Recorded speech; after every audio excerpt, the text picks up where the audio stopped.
Sotsministeeriumis murti siis päid, et kuhu sotsiaalrahad jäid. Kes rahad ära viis, kas patsi kaeti miis või koristajale ette nad jäid, kui pühkimas seifida käis.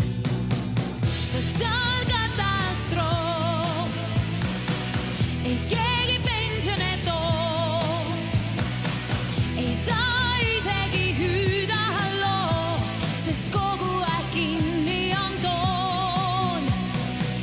Ja Maret Maripuu saab vastu pead ja suud.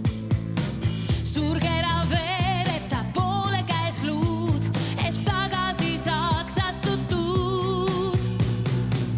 Hüüd kostab Ansipi suust, käed eemale Maripuust, mis pärast nõuate talt vastutust, kui hästi on tehtud kõik just. Sest kui vana mamm, kes tahab pensi 1 gramm,